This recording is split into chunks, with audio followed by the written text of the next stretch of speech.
Hello everyone and welcome back to the channel, or welcome to the channel if you're new. A new 3D model, and you can see I am working as usual, or as normally, with the Genesis 2 female base component, so with the full body suit. A pair of... It goes under socks for me, but I don't know if it's really socks or anything else. And what I'm currently showing is basically just the modeling. Later in the video there will also be a bit of the rigging of at least one of the socks and the weight modeling, because these socks are rigged and ready to go, at least partially. You can see at the picture in the side, you can see the ribbon, or the what I call the swing, that is going from the front to the back, and this whole thing got a single bone, so it got its own bone. So for those who are new, just gonna explain a bit. Bones in 3D is what we call a help construct, more or less. When I move a figure, I basically control the bones on said figure that are set up, and I manipulate these bones to actually move the figure in itself.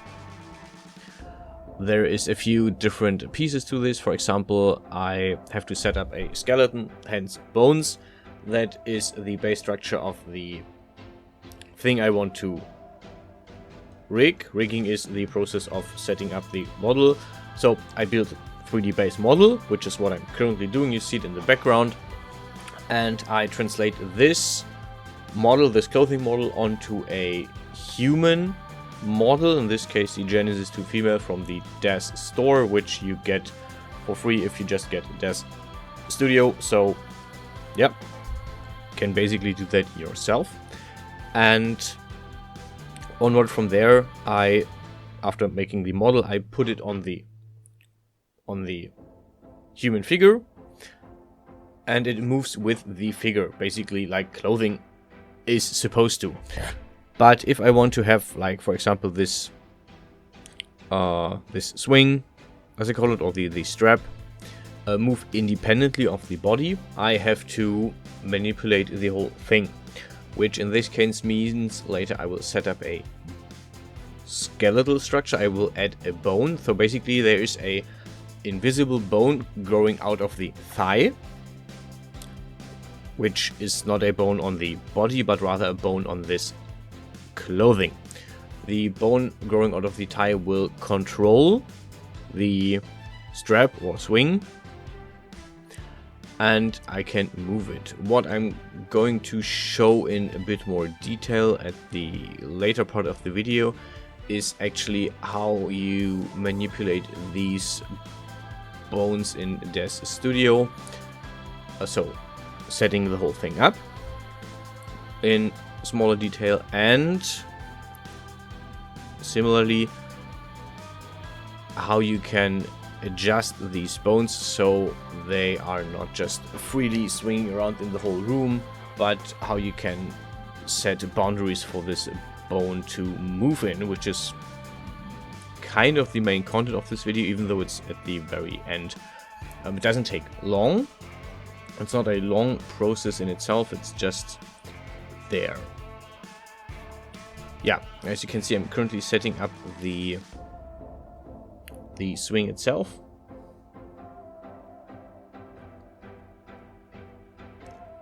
And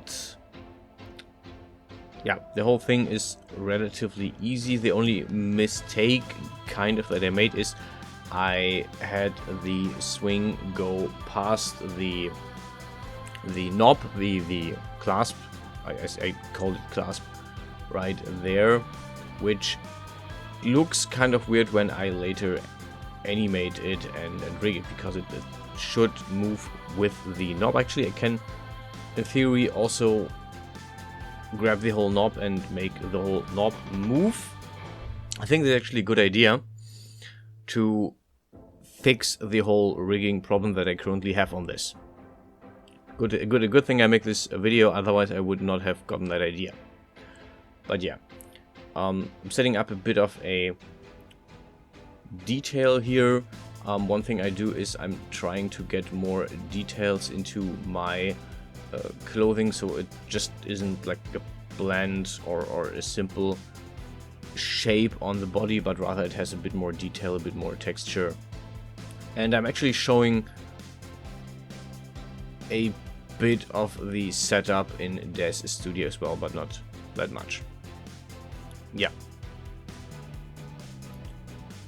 Final touches on the model itself here. Just a little bit of detail. I have a document of different, or a file of different ornaments and details that I can just freely copy paste and choose from to add to this whole thing here. So yeah, this is the model in itself. What I'm doing right now is UV mapping, basically setting up the UV map so that the whole thing is, I can put textures on. As you can see on the side, the whole thing has textures. Some parts are golden, some parts are just fabric.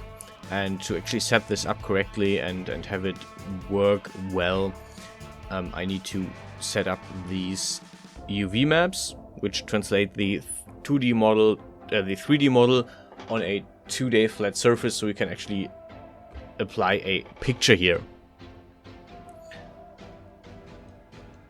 Yeah, currently setting that up for all the parts. Some of them are a bit wicked because they, when I smoothed them down, when I translated the whole figure, it kind of warped a bit, but not visibly. Again, you can see that it's not visibly warped. You can't see it. Only you have to know where it is to actually kind of detect it. Yeah. Each piece has a UV map, and some share a material. Material is basically the translation of the texture onto the model, and the UV map is basically the cut up of the 3D model onto a 2D space. That's why there's UV map, and on the other side there's a material, which is partially hidden behind the render of the actual model, or models in this case. Yeah. And with that done, we are in Daz Studio. Currently working on the geometry editor, which means I have to set up a geometry editor means I have to set up the mesh into a geometry, into a face group. I have to basically tell which parts of the model are rigged with which bone. I currently have set up the bone as well, very quick because I only need one bone. And right now I'm doing what is called weight mapping. What I'm doing is I'm basically telling the model how strongly it should move when the corresponding bone is moved. Could have had the bone visible in the render, but this is very hindering when actually painting the model. Yeah, so this is what I'm currently doing here. I'm just painting the whole model. Weight mapping, which is just adjusting how strong the model moves whenever I move the bone. And if it is more red, it is moved more strongly, which is kind of what we want. We want a full-on movement whenever I move the bone. Yeah, this was my first attempt, and now I realize I could have obviously just grabbed the knob and made it move itself. Finally, now we are going into the manipulation of the bone. You can see I'm in the posing section, and I'm setting up the parameters for this. You can give it a label, which is what you see on the side. So this basically just says swing, and you can see that it goes from minus 180 to 180 degrees. And I'm going to give it some limits, so it can't move too much and too fast. and it can't move in all the directions and all the coordinates, but only in one. So the limit is 0, which is the base position, and 165 degrees, so it's almost all the way up, but not completely. And I'm simply in the parameter setting locking the other two, setting them to 0 so they can't move, and actually I'm going to relabeling them, but I later then chose to actually simply hide the whole thing. Yeah, I'm thinking about setting this up and giving it a bit more space to the front and the back, but in the end this isn't really what I want. I just want this to be able to move to the side. It's supposed to be relatively static in its movement. So yeah, labeling it front, front, back, and then I decided I'm going to give it the limit of 0, 0, and finally just lock it and hide it, so it's actually not visible and it can't be moved in that direction. Okay, and that's it actually for this video. Enjoy the final render, and I will hopefully see you guys in the next one.